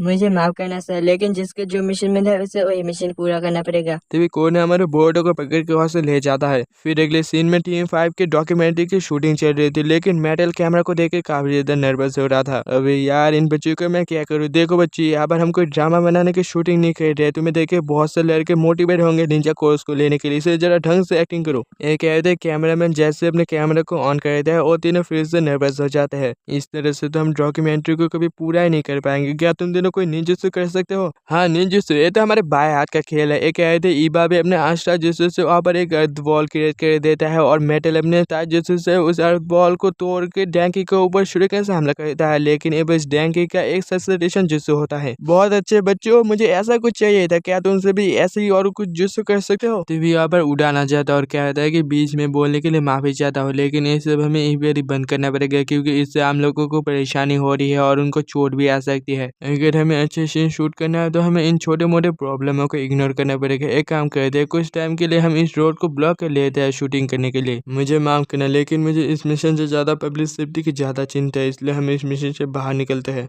मुझे नहीं पता कि तुम्हें इसमें क्या दिखा, लेकिन ये अच्छा हुआ क्योंकि अब मुझे इन बेकार गैनेंस को और नहीं झेलना पड़ेगा। वैसे मुझे पहले मालूम था कि इनसे कुछ नहीं होगा। फिर शाम के टाइम ईबा भी एक नदी के पास आके उसे सोच के कह रहा था कि आखिरकार इतनी मेहनत करके इस हेडबैंड को पाने का क्या फायदा हुआ। जो कह के ईबा भी उस हेडबैंड को नदी में फेंकने ही वाला था, तभी और रुक जाता है। तभी मेटल ईबा को एक लात मार के कहता है कि तुम जो इतने समय से मेहनत करके ज्ञानी बन हो, क्या वो सब एक मजाक था? एक कहते दोनों एक दूसरे से लेने लग जाते हैं। तभी ईबा उड़ाना के कहता है, ईबा तुम शांत हो जाओ, देखो तुम कोई लूजर नहीं हो, बल्कि असलियत ये है कि इस दुनिया में कोई भी परफेक्ट नहीं है। मैं भी बचपन में एक बहुत ही ज्यादा कमजोर हुआ करता था और हर समय मैं अपने टीममेट की बुलीज के शिकार होता था, लेकिन मैंने हार नहीं माना और खुद को बेहतर करने पर ध्यान दिया, जिसके कारण ही आज मैं तुम तीनों का संस बन पाया हूँ। और जब तक तुम तीनों को ये बात समझ नहीं आता, अब से हम कोई भी मिशन नहीं करेंगे। जिसकी वजह से भी कई बार जा रहे थे, तभी उनको पास के बिल्डिंग में एक धमाका होते हुए सुनाई देता है। असल में वहाँ पर उसी प्रोड्यूसर ने धमाका किया था ताकि वो यहाँ पर कुछ कूल शॉट ले सके। तभी वहाँ का छत टूट के नीचे गिरने लगता है, तो ईबा भी अपने हैमर से उन सभी को बचा लेता है। उसी टाइम पूरी छत टूट के नीचे गिरने लगता है, तो उड़ान अपने नाक से कुछ निकालता है और वो चीज एक पेड़ के टहने के जैसे बन जाता है, जिससे पूरी छत उनके ऊपर गिरने से बच जाता है। अरे बाबा, लगता है कि आज मेरे बेटी नाग ने सभी को बचा लिया। ये देखिए ईबा भी समझ जाता है कि उड़ान असल में उनको क्या समझाना चाहता था। असल में वो सभी कभी भी अंदर से स्ट्रॉन्ग बने ही नहीं थे, क्योंकि वो सभी ज्ञानी बनने के खुशी के मारे हर समय बस शो ऑफ करते थे। सर सुनिए ना, पहले की बदतमीजी के लिए मैं माफी चाहता हूँ। मैं आपके ज्ञानी के साथ दोबारा काम करना चाहता हूँ। क्या आप इसके लिए मानेंगे? आप अगर इतनी जिद कर ही रहे हैं तो ठीक है, मैं हाँ कहता हूँ। फिर हम बोर्डो को देखते हैं जो कि साइड और मिस्की के साथ बैठ के ईबा की टीम की लाइव डॉक्यूमेंट्री देख रहा था, और इसे देख के बोर्डो काफी ज्यादा जल भी रहा था। जिसके बाद हम टीम 5 को नारुतो के पास देखते हैं और नारुतो उन सभी को कहता है कि तुम सभी को एक राज की बात बताओ कि मैं ग्रेजुएशन एग्जाम 3 बार फेल हो चुका हूँ और इसके कारण मुझे यूरिका सेंसेई से काफी बार डांट भी खानी पड़ी थी। तो क्या लॉर्ड होकागे आप भी बचपन में एक फेलियर हुआ करते थे? हाँ, मैं बचपन में एक फेलियर हुआ करता था, लेकिन फेलियर होना कोई शर्मिंदगी की बात नहीं है, लेकिन फेलियर बड़े रहना एक शर्मिंदगी की बात है। और मैंने सुना है कि तुम भी ग्रेजुएशन एग्जाम को एक बार फेल कर चुके हो, तो तुम भी एकदम मेरे जैसे ही हो। और मुझे पूरा यकीन है कि तुम बड़े होकर मेरे जैसे या फिर मुझसे भी बेहतर एक शिनोबी बनोगे। और एक बात, मैं अभी तक एक जूनियर नहीं बना, होकागे बनने से पहले मैं भी तुम जैसे एक गेनिन था।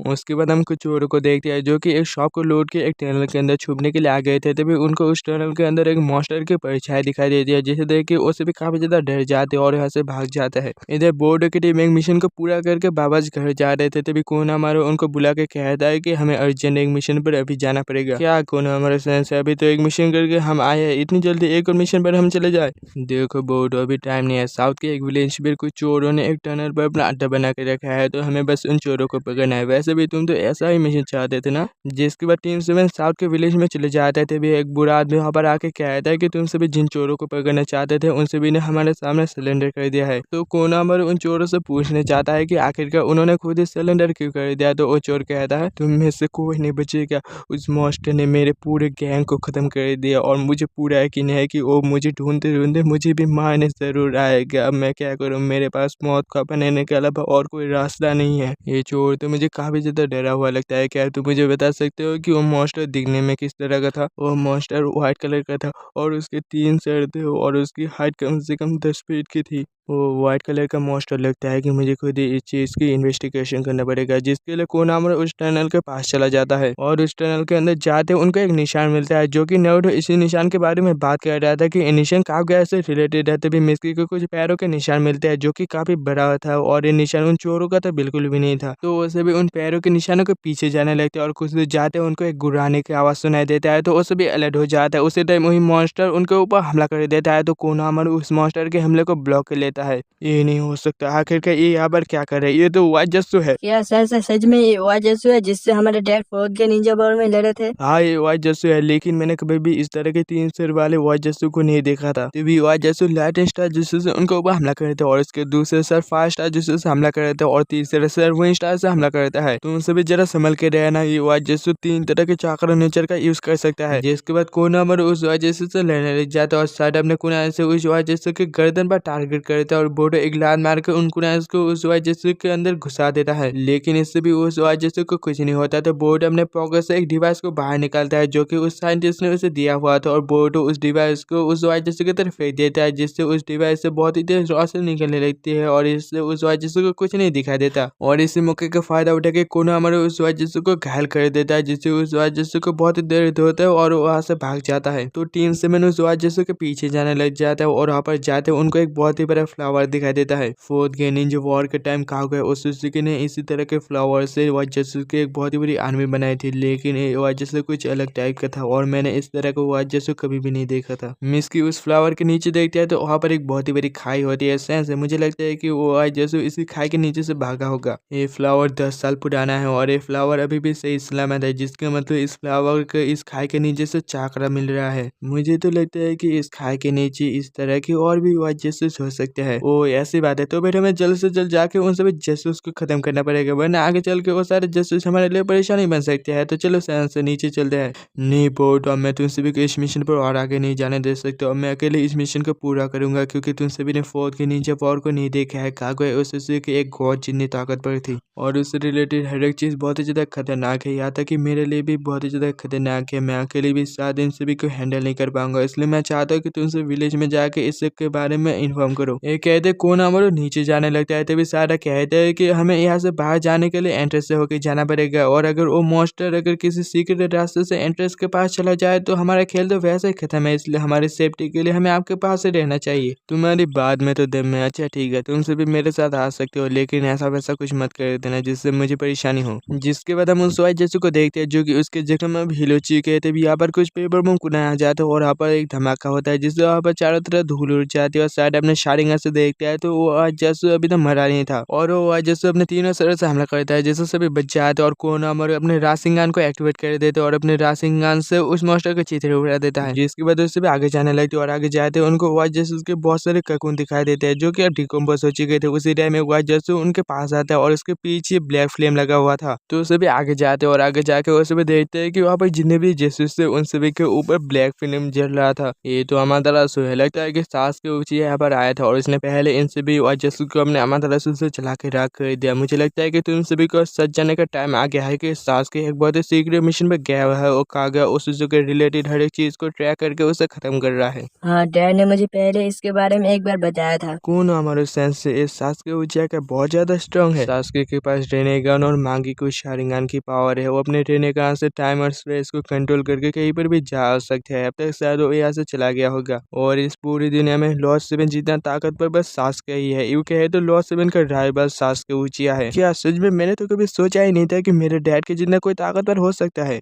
जिसके बाद वहाँ पर नारुतो आता है और नारुतो इन सभी को देख के कहता है कि इतने सारे वाजस्सु को क्या तुम सभी ने अकेले हराया? नहीं, हमने तो बस एक को खत्म किया था और बाकी सभी को सास्के ने यहाँ पर आके अपने अमातेरासु से सभी को राख कर दिया था और हमारे उसके पास पहुंचने से पहले वो अपने फेस टाइम से डायमेंशन से यहाँ से चला गया था। ओ ऐसी बात है। अच्छा हो कि तुम सभी को ज्यादा चोट नहीं पहुंची। उधर बस बोर्डो कोनामोरा के कई बात को याद कर रहा था कि उसके डैड का एक राइवल भी है, पता नहीं वो कितना ज्यादा स्ट्रांग होगा। जिसके बाद सीन कट होता है और हम चांद पर ओराशिका ओत्सुकी को देखते हैं, जो कि तोनरी ओसुत्सुकी से मिलने के लिए आया था। मैं तो ये देख के हैरान ही हो गया कि हमारे कबीले का मेन ब्रांच यहाँ पर मुझसे मिलने के लिए आया है। मैं बस तुमसे ये बात पूछने के लिए आया हूँ कि तुम आखिरकार इस अर्थ को क्यों पूरा कर रहे हो? क्या ये काव्या ओसुत्सुकी की वजह से है जो तुम इस अर्थ को पूरा कर रहे हो? तो फिर मेन ब्रांच मेरे ऊपर इस तरह से नजर रख रहा था। वैसे भी मुझे पता था कि ये दिन एक ना एक दिन आएगा, इसलिए मैंने पहले से तैयारी कर लिया था। एक कहते तोनारी ओराशिका के ऊपर हमला कर देता है, तभी हम देखते हैं कि ओराशिका ने अपने फिशिंग रॉड से तोनारी को पकड़ लिया होता है। आमतौर पर मैं किसी भी विक्टिम को जान से मार देता हूँ, लेकिन तुम हमारे क्लैन के मेंबर हो, इसलिए मैं तुम्हारे ऊपर रहम दिखा के तुम्हें 10 साल के लिए एक पत्थर की मूर्ति बना के छोड़ रहा हूँ। वैसे भी 10 साल के बाद तुम फिर से नॉर्मल हो जाओगे।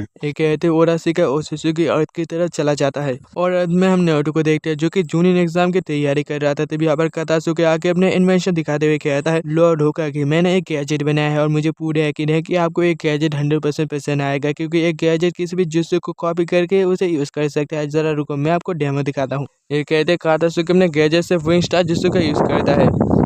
अरे इसने तो मुझे पीछे ही धकेल दिया। तो बताइए लॉर्ड होकागे आपको एक गैजेट कैसा लगा? मुझे माफ करना कातासुके, मैं तुम्हारे इस इन्वेशन की कदर करता हूँ, लेकिन मैं इसे अप्रूव नहीं कर सकता हूँ, क्योंकि हम जूनियर एग्जाम इसलिए करवाते हैं ताकि हम बच्चों की रियल स्ट्रेंथ दे के उन्हें एक अच्छी पोस्ट दे सके जो डिजर्व करते हैं। लेकिन तुम्हारे इस गैजेट से कोई भी आम आदमी निंजुत्सु का इस्तेमाल कर पाएगा जिनके अंदर कोई भी टैलेंट नहीं है, और ऐसे आदमी आसानी से जूनियर एग्जाम में एंटर कर पाएंगे, इसलिए मुझे माफ कर देना। कोई बात नहीं लॉर्ड होकागे, मैं एक साइंटिस्ट हूँ और मैं तब तक हार नहीं मानूंगा जब तक मैं एक ऐसा गैजेट ना बना दूं जो आपको पसंद आ जाए, और आपका कीमती समय देने के लिए बहुत बहुत शुक्रिया। एक कहते कातासुके और से चला जाता है। उसके बाद हम हिमाबारी को देखते हैं जो कि कैलेंडर को देख के बहुत ही ज्यादा खुश हो रही थी, क्योंकि आज उसके बर्थडे था और उसके बर्थडे में नारुतो भी आया था। डैड मैं आपसे नाराज हूँ कि आप मेरे बर्थडे पर नहीं आए थे, लेकिन हिमाबारी के बर्थडे को आपने याद रखा, इसलिए मैं आपको माफ करता हूँ। मुझे माफ कर देना बेटे कि मैं तुम्हारे बर्थडे पर नहीं आ पाया। जिसके बाद हिमाबारी नारुतो के दिए हुए प्रेजेंट को खोलती है और इसे देख के बहुत ही ज्यादा खुश हो जाता है। और नारुतो हिमाबारी के बर्थडे केक को लेकर डाइनिंग टेबल पर आ रहा था, तभी वो गायब हो जाता है और केक खराब हो जाता है। और ये देख के सभी को समझ आ जाता है कि ये बस नारुतो का एक क्लोन था, और बोरुतो गुस्सा होकर यहाँ से जाने लगता है। तभी हिनाटा बोरुतो को पकड़ के कहता है कि तुम्हारे डैड को बहुत काम है, इसलिए शायद वो यहाँ पर नहीं आ पाया, इसलिए उसने माफ कर दो। आप अपना मुंह बंद रखिए। मॉम आखिरकार डैड खुद को क्या समझते हैं? मेरे बर्थडे पर वो नहीं आए और हिमाबारी के बर्थडे पर बस अपना क्लोन भेज दे। आज मैं उनको नहीं छोड़ूंगा, मैं उनको सबक सिखा के रहूंगा। और तो और मुझे लगता है कि उनकी कभी फैमिली थी ही नहीं, जिसके कारण उनको पता ही नहीं है कि फैमिली को कैसे संभालता है। एक कहते बोरुतो नारुतो के बचपन की टी शर्ट बाहर फेंक देता है। तभी बोरुतो को दरवाजे पर किसी के नॉक करने की आवाज सुनाई देती है, तो उसे लगता है कि शायद उसका डैड आ गया है। तो बोरुतो दरवाजा खोल के सीधा मुक्का मारता है, लेकिन वो सासुके ने बोरुतो के मुक्के को रोक लिया था।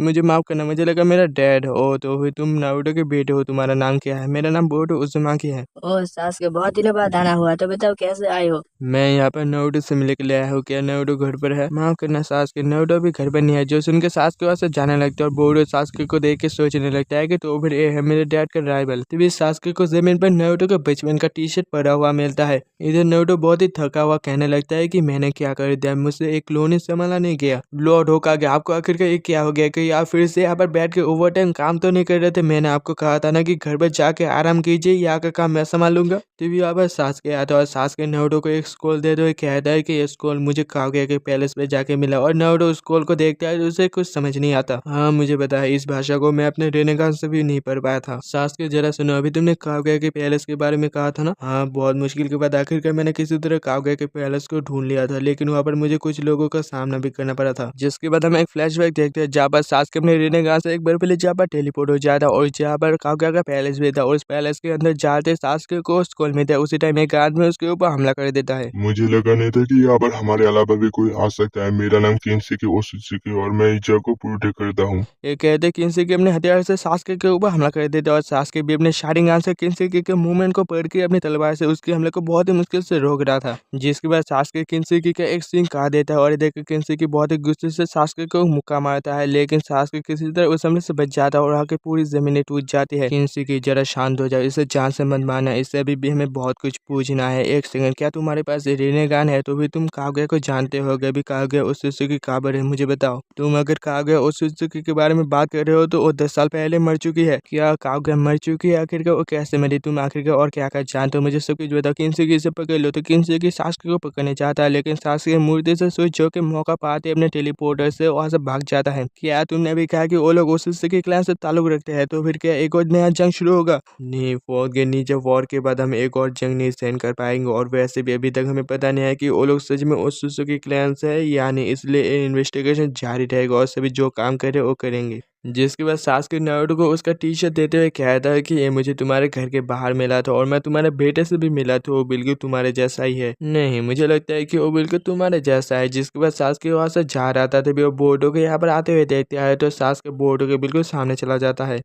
आप तो सर सास्के ऊँचिया है, मेरे सामने से हट जाइए, मुझे अपने डैड को सबक सिखाने जाना है। तभी सास्के बोर्डो की लात मारता है जिससे बोर्डो दूर जाके गिरता है। ये तो सच में बहुत ही ज़्यादा फास्ट है, मुझे तो इनके किक का पता ही नहीं चला। बच्चे, तुम्हें लगता है कि तुम नारुतो का सामना कर सकते हो? अभी तुम जिस लेवल पर हो उस लेवल पर तुम नारुतो के उंगली के बराबर भी नहीं हो, ऐसा चले जाओ। लेकिन बोर्डो सास्के की बात नहीं सुनता और अपने कुछ क्लोन बना के सास्के के ऊपर हमला करने लग जाता है। लेकिन सास्के बोर्डो के हर एक क्लोन को धो के उसके असली को पकड़ लेता है। लगता है कि तुम्हें समझ आ गया है कि तुम कितने ज्यादा कमजोर हो। और बोर्डो सास्के को देख के बहुत ही ज्यादा खुश हो जाता है और कहता है, तो फिर मैंने जो आपके बारे में कहानी सुनी थी वो झूठ नहीं थी, बल्कि वो सारे सच्ची थी। आप मेरे डैड के राइवल हो सच में, आप तो बहुत ही ज्यादा कूल हो। क्या आप मेरे टीचर बनोगे? क्या तुम मुझे अपना टीचर बनाना चाहते हो? और सास्के बोर्डो को देखते हैं तो उसके अंदर नारुतो की झलक उसे दिखाई देती है। अच्छा ठीक है, मैं तुम्हें अपना स्टूडेंट बनाऊंगा, लेकिन क्या तुम राशिंगन बना सकते हो? अगर बना सकते हो तभी मैं तुम्हें अपना स्टूडेंट बनाऊंगा। क्या राशिंगन? ये तो मुझे बनाना नहीं आता, लेकिन आपका स्टूडेंट बनने के लिए अगर मुझे राशिंगन सीखना है तो मैं अभी आया। एक कहते बोर्डो वहां से चला जाता और सीधा कोनामारू के घर में जाके कोनामारू को बुलाने लगता है। क्या बात है भाई बोर्डो, तुम्हें आखिर के इतनी रात को क्या चाहिए?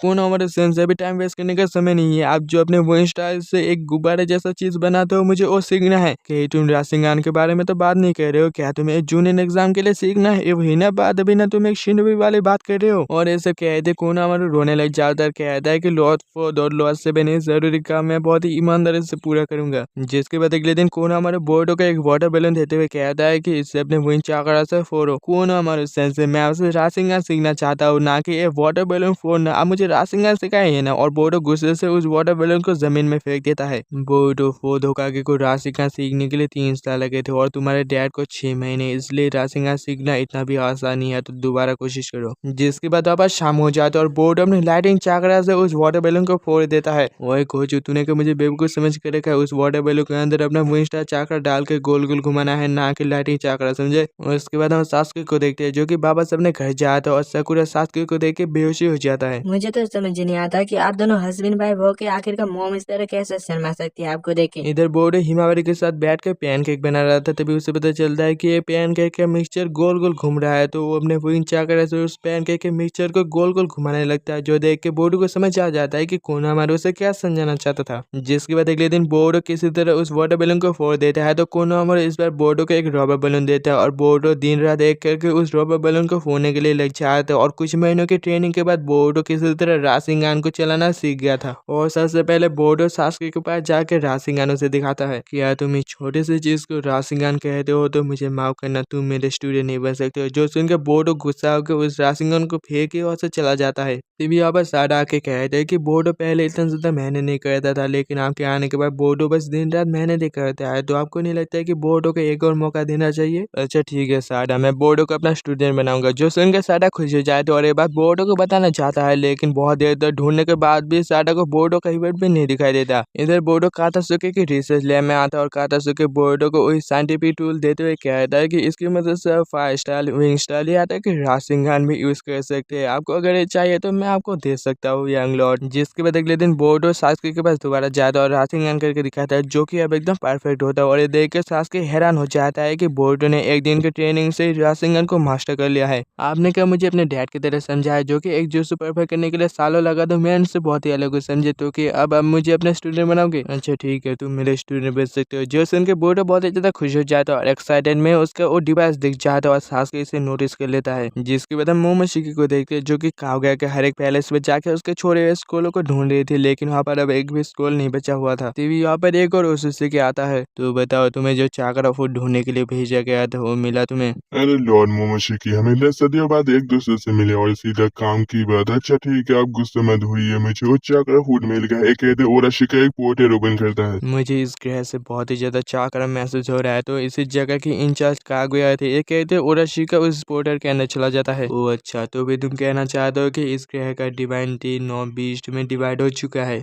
हाँ, इस ग्रह के लोग इन बीस्ट को टेल बीस्ट कहते हैं और जो लोग इन बीस्ट को अपने अंदर रखते हैं उनको जिंजरिकी कहा जाता है और उनके अंदर ऐसे चाकरा फ्लो होता ही रहता है। और अभी इस ग्रह पर बस 2 ही जिंजरिकी है, एक 8 टेल का जिंजरिकी किलर भी, दूसरा 9 टेल का जिंजरिकी नारुतो उज़ुमाकी। इधर अर्थ में बोट और सास के दोनों ही कैंप फायर जलाता है। सेंस, क्या आप मुझे डैड के बारे में कुछ बता सकते हैं? क्या तुम्हें अपने डैड के बारे में जानना है तो सुनो, तुम्हारा डैड बचपन में एक नंबर का डम्बो हुआ करता था और हर समय बस होकागे बनने के बारे में बात करता था। अरे सेंस जरा रुकिए, मुझे ये सब नहीं जानना है। ये सब तो मुझे पहले से पता है। मुझे अपने डैड के कमजोरियों के बारे में बताओ। तुम्हारे डैड की कमजोरियां? तुम्हारे डैड बचपन में सर से पैर तक बस कमजोरी से भरा हुआ करता था, लेकिन उसने खुद को बेहतर किया और एक होकागे बन गया। तुम अगर नारुतो को जानना चाहते हो तो अभी के नारुतो को जानने की कोई जरूरत नहीं है, उसके पास्ट को जानो। और यही पर सीन कट होते हैं और सास्के को कोनामारू के सामने देखते हो और सास्के कोनामारू को कहता है कि कोनामारू, आज से बोर्डो को मैं ट्रेन करूंगा, इसलिए बोर्डो का ट्रांसफर सर्टिफिकेट होकागे ऑफिस में तुम भेज देना। लॉस सास्के, बोर्डो आपको बहुत ही ज्यादा पसंद करे थे और मुझे पूरा यकीन है कि आप मुझसे बेहतर बोर्डो को ट्रेन करेंगे, तो आज से बोर्डो की जिम्मेदारी मैं आप पर छोड़ता हूँ।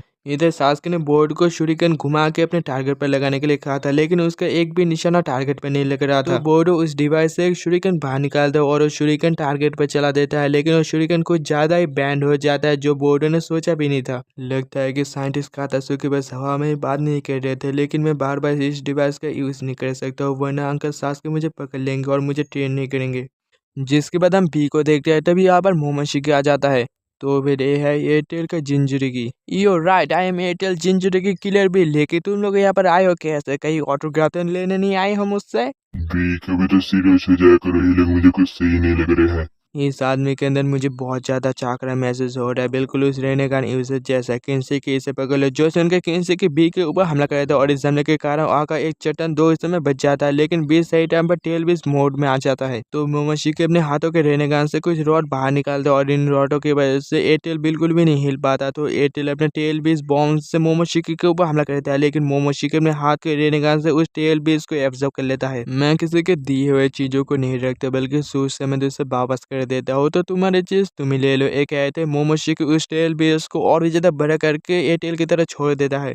लगता नहीं कि अब हम पाएंगे इसे जीत। जल्दी से करो नारुतो को कांटेक्ट, वरना हमारी हो जाएगी टाइट फेस। और एयरटेल नारुतो को कांटेक्ट कर पाता, उससे पहले वो टेल भी एयरटेल को जाकर लग जाता और एयरटेल वहीं पर ढेर हो जाता है। जिसके बाद मोमोशिकी एयरटेल को अपने हाथ के रेनेगार से एब्जॉर्ब करने लगता है। अगर कागुया ने यहाँ पर डिवाइन ट्री उगा लेती तो हमें ये सब करना नहीं पड़ता। मैंने सुना था कि कागुया यहाँ पर किसी के प्यार में पड़ गई और 2 बच्चों को भी जन्म दे दिया, लेकिन आखिर में उन दोनों बच्चों ने कागुया को सील कर दिया, जिसके कारण जो चाकरा फूड हम तक पहुंचना चाहिए था वो कभी हम तक पहुंचा ही नहीं। कागुया ने हमें धोखा ही नहीं दिया, बल्कि बच्चे पैदा करके हमारे क्लैन की इज्जत मिट्टी में मिला दी। अच्छा हुआ कि उन बच्चों ने कागुया को सील कर दिया, वरना मुझे ही कागुया को सजा देना पड़ता। और मोमोशिकी अपने हाथ में चाकरा फूड देख के कहता है कि इस टेल भी इसके अंदर के बस इतना सही चाकरा फूड था। लॉर्ड मोमोशिकी, मुझे यहाँ से 100 किलोमीटर दूर पश्चिम की तरफ एक बहुत ही जबरदस्त चाकरा महसूस हो रहा है। तुम्हें जो चाकरा महसूस हुआ है शायद 9 टेल जिंजरिकी का होगा, उसके अंदर 8 टेल जिंजरिकी से ज्यादा चाकरा है। उसके बाद हम गारो को देखते हैं, जो कि अपने तीनों एडोटेशन को रेलवे स्टेशन पे छोड़ने के लिए आया था, क्योंकि वो तीनों इस ट्रेन पर बैठ के ली बिले जूनियर एग्जाम देने के लिए जाएंगे। तभी शुका को गारा को कांटेक्ट करके कहता है कि गारा पता नहीं कैसे, लेकिन एयरटेल का कांटेक्ट मुझसे टूट गया है। क्या तुम्हारा कांटेक्ट बस एयरटेल से टूटा है या बाकी टेल भी से भी टूट गया है? नहीं गारा, मैं 9 टेल और बाकी सारे टेल भी से कांटेक्ट अभी भी कर सकता हूँ, लेकिन बस एयरटेल से मेरा कांटेक्ट टूट गया है।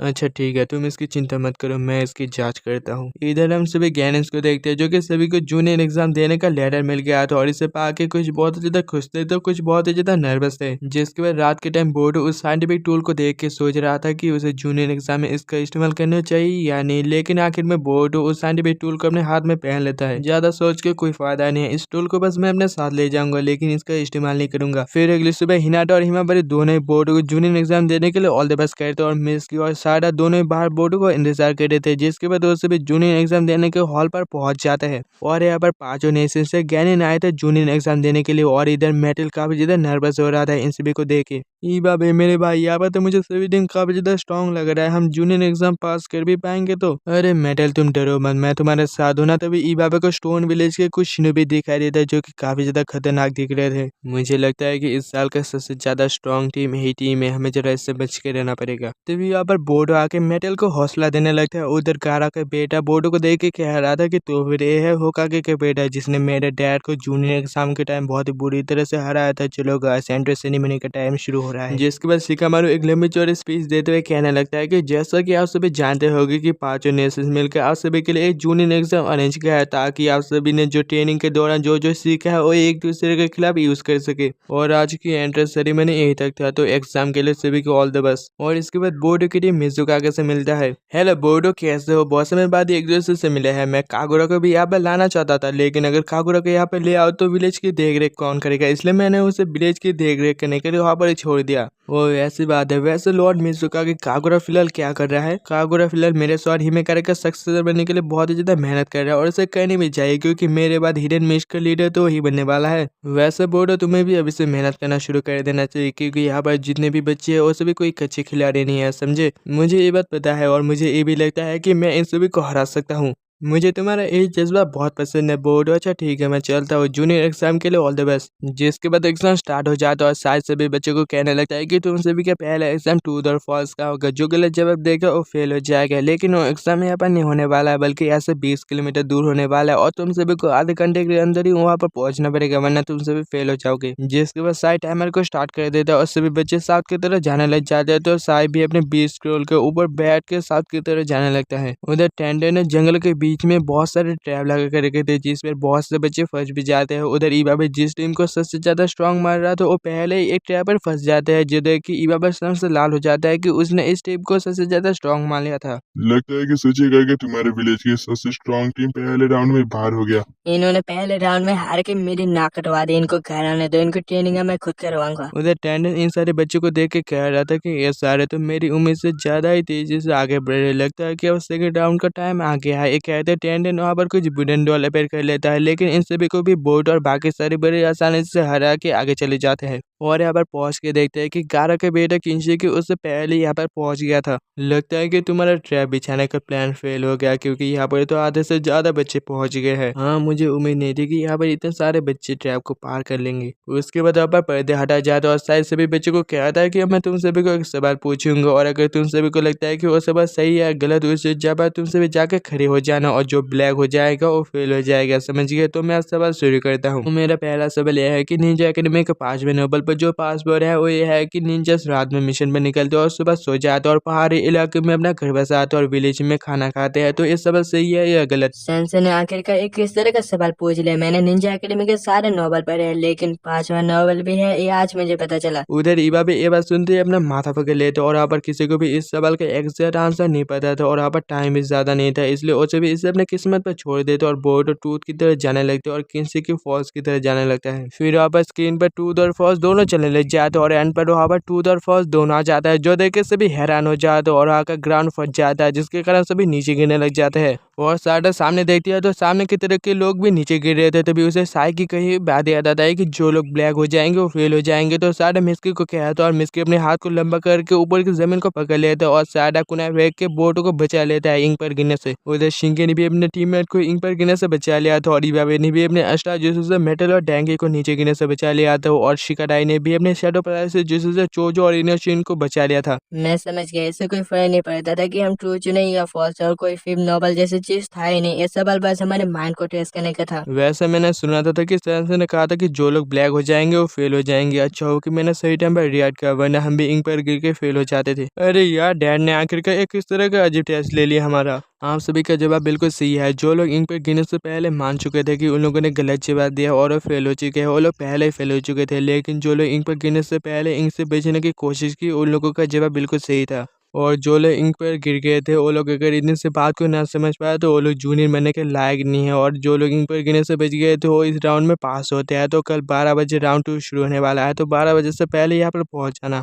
जिसकी वजह से भी राउंड 1 को पास करने की खुशी मना रहे थे। तभी और हिडन क्लाउड के कुछ बच्चे आते और कहने लगते हैं ओए होकागे के बेटे, ज्यादा उछलो मत। तुम तो लगभग एक बार गिर चुके थे, लेकिन तुम्हारे टीम में ने तुम्हें बचा लिया। मुझे तो लगता है कि बाकी बच्चों की तरह तुमने भी एक बार गिरने से मान लिया था कि तुमने गलत जवाब दिया है। वहीं पर ही एक्शन भी उनको देख रहा था और किसी को रिपोर्ट कर रहा था। माफ करना सर, उसने इस बार उसका इस्तेमाल नहीं किया। देखता हूँ कि अगले राउंड में वो इसका इस्तेमाल करता है या नहीं। उधर होकागे ऑफिस में शिकामारू नारुतो को कहता है कि तुम्हारे बेटे ने राउंड 1 को क्लियर कर लिया है, तुम्हें उसे शाबाशी देना चाहिए। उधर बोर्ड अपने बिस्तर में आराम कर रहा था, तभी उसे नारुतो एक मैसेज करता है जहाँ पर लिखा गया था कि बहुत अच्छे बेटे, मैंने सुना है कि तुमने राउंड 1 को क्लियर कर लिया है, इसी तरह मेहनत करो और राउंड 2 के लिए गुड लक। अरे यार डैड, हर समय एक नया सीन क्रिएट कर देते हैं, कम से कम एक शैडो को लेने भेज देते हैं, मैसेज करने की क्या जरूरत थी। और उसके बाद अगली सुबह जूनियर एग्जाम से पहले सास के बोर्डो को टारगेट पर शुरिकन से लगाने की प्रैक्टिस करवा रहा था, लेकिन उसका एक भी निशाना टारगेट पर नहीं लग रहा था। तो सास के 2 शुरिकन लेते और दोनों शुरिकन एक दूसरे से टकरा के एक शुरिकन सीधा टारगेट पर जाके लगता है। सैन से ऊंचिया इसकी स्पेशलिटी शुरिकन चलाने और अब साढ़ एक ऊंची है, जिसके कारण आप दोनों इतनी आसानी से शुरिकन चला पाते हैं, लेकिन मैं एक ऊंचिया तो नहीं हूं ना। ओ ऐसी बात है, तो फिर तुम्हारी स्पेशलिटी ये जिस्सु होगा। एक कहते सास के वापस शैडो क्लोन जिस्सु यूज करता है। नारुतो 1000 से भी ज्यादा अपने क्लोन बना सकते हैं। तुम अपने कितने क्लोन बना सकते हो?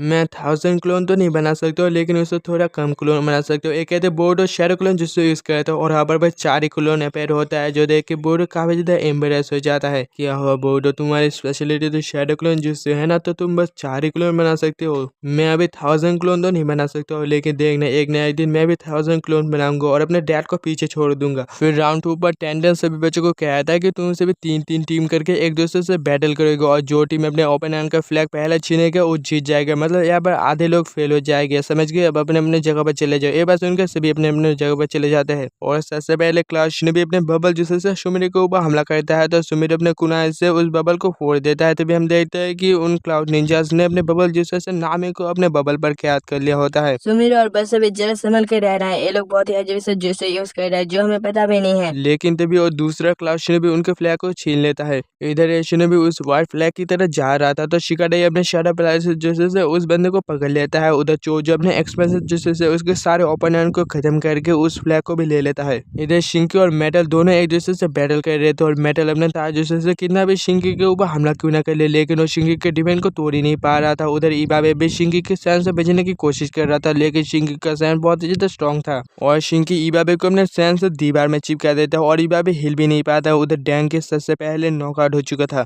तुम आखिरकार हार क्यों नहीं मान रहे हो? अपने आप को जरा देखो, तुम कितने ज्यादा घायल हो चुके हो। ऐसे ही चलता रहा तो तुम शायद दोबारा कभी भी लड़ नहीं पाओगे। इससे कोई फर्क नहीं पड़ता कि मैं दोबारा कभी भी लड़ पाऊँ या ना लड़ पाऊँ, लेकिन मेरे अंदर जब तक जान है मैं हार नहीं मानूंगा। सच में तुम्हारी भूल तो बहुत ज्यादा है, लेकिन इस लड़ाई को जारी रखने के लिए मेरे पास कोई मतलब नहीं है। एक कहते शिंकी अपने सैन से मेटल के झंडे को ले लेता है। इधर बोर्ड अपने क्लोन से उन मिस्ट के शिनोबी से अपने फ्लैग की रक्षा कर रहा था। उधर साइडो और मिस्ट के दोनों ही उन मिस्ट के शिनोबी के फ्लैग को ढूंढने में लगे हुए हैं कि उन लोगों ने आखिरकार अपने फ्लैग को कहाँ पर छुपा के रखा है। लगता है कि ज्यादातर टीम का मैच हो चुका है, बस आखिरी टीम का मैच बचा हुआ है और वो बोर्डो की टीम है। इधर बोर्डो के पास वही मिस्ट के शिनोबी आते और कहने लगता है कि हे दोस्त, लगता है कि तुम यहाँ पर अकेले हो, क्या तुम हमारा सामना कर सकते हो? तुम 3 और मैं अकेले, ये तो बहुत नाइंसाफी है। ये कहते बोर्डो अपने शैडो क्लब बनाता है और यहाँ पर 5 बोर्डो आ जाता है। अब लगता है कि तुम लोगों के साथ नाइंसाफी हो रहा है। ये बात सुनते वो तीनों भी शैडो क्लब जुस्सो का यूज करता है। तो फिर बताना तुम क्या कह रहे थे?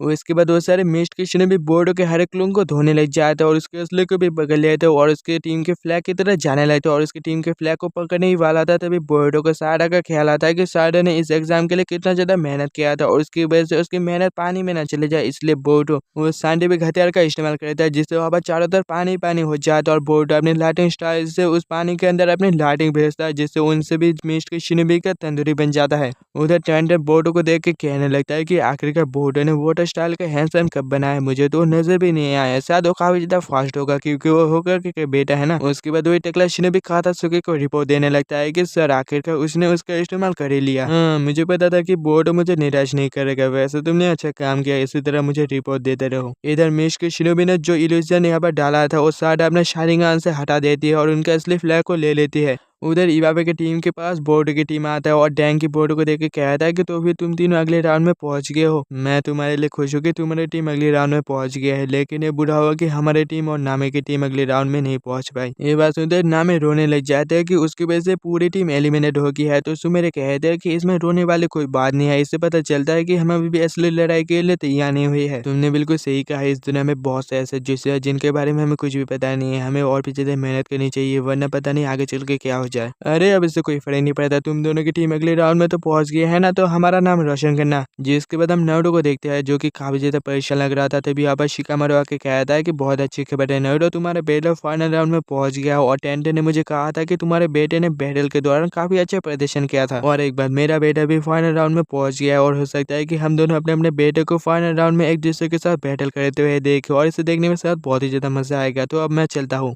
और शिकामारू के जाने के बाद नारुतो एक बच्चे की तरह उछलने लग जाता है। जिसके बाद रात के टाइम सास्के और मिज़ुका और गारा तीनों एक साथ बातें कर रहे थे, और गारा उन दोनों को कहता है कि लीव विलेज आते समय एक दुश्मन ने मेरे ऊपर हमला किया और खुद को ओत्सुकी बता रहा था। उसके बाद हमें पास देखते हैं जहाँ पर गारा ट्रेन पर बैठ कर लीव विलेज आ रहा था। तभी यहाँ पर ओराशिका आ जाता है। क्या तुम ही वो थे जिसने एयरटेल के ऊपर हमला किया था? नहीं, मैंने एयरटेल के ऊपर हमला नहीं किया था, बल्कि वो तो मेरे दोस्तों का काम था। वैसे मुझे पता है कि पहले तुम्हारे अंदर शुकाकु था, वो अनटिल हुआ करता था। ये कहते ओराशिका ने फिशिंग रॉड को गारा की तरफ फेंक दिया था, और गारा अपने सैन से ओराशिका के फिशिंग रॉड से बचने की कोशिश करता है, लेकिन ओराशिका का फिशिंग रॉड गारा के सैन के आर पार होकर उसके सीने में घुस जाता है। ओह, तो फिर क्या यही वो चीज है जिसे तुमने वुलबार किया है? तो फायदे में मुझे जो चीज चाहिए था वो तो मुझे मिल गया है, तो मैं चलता हूँ और उम्मीद करता हूँ कि हम दोनों दोबारा ना मिले, वरना हो सकता है कि दूसरी बार तुम जिंदा ही ना बचो। ओह अच्छा, तो फिर तुम्हारे कहने का मतलब है कि उन ओसुसे के कहने वाले लोगों ने तुम्हारे ऊपर भी हमला किया? तो फिर तुम्हारे कहने का मतलब है कि उन लोगों ने तुम्हारे ऊपर भी हमला किया? वैसे उन लोगों को पहले से पता था कि मेरे अंदर पहले शुकाकु हुआ करता था।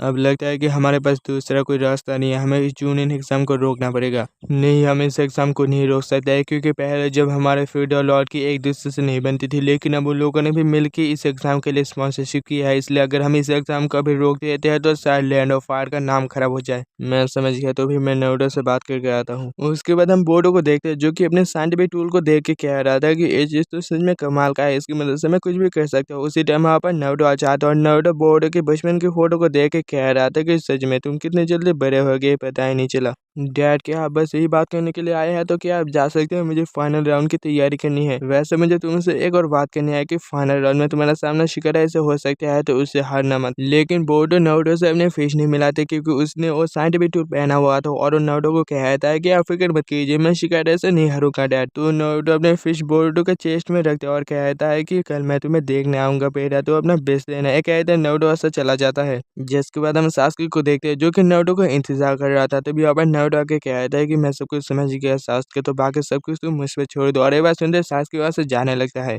एक सेकंड रुकना सास्के, मुझे कोनामारू ने कहा था कि तुम बोर्डो को ट्रेन कर रहे हो, क्या ये सच है? असल में वही मेरे पास आके जिद कर रहा था कि मुझे ट्रेन करो, क्योंकि उसे तुम्हें हराना था। क्या सच में ऐसी बात है? लगता है कि वक्त बदल जाता है, लेकिन शिनोबी की सोल कभी नहीं बदलती। वैसे तुम्हारी बेटी सारडा भी फाइनल राउंड में पहुंच गई है, तो तुम्हें सेलिब्रेट करना चाहिए। सारडा मेरी बेटी, और मुझे पहले से पता था कि सारडा फाइनल राउंड में पहुंच जाएगी, इसलिए सेलिब्रेट करने की क्या जरूरत है। एक कहते सास्के वहां से चला जाता है। और इसी के साथ गाइस इस सीरीज का 57 एपिसोड खत्म होता है। आई होप गाइस आप सभी को ये सीरीज पसंद आ रहा होगा। अगर पसंद आ रहा होगा तो प्लीज लाइक सब्सक्राइब करके कमेंट जरूर से कर देना। तो फिर मिलते हैं अगले पार्ट में, तब तक के लिए बाय।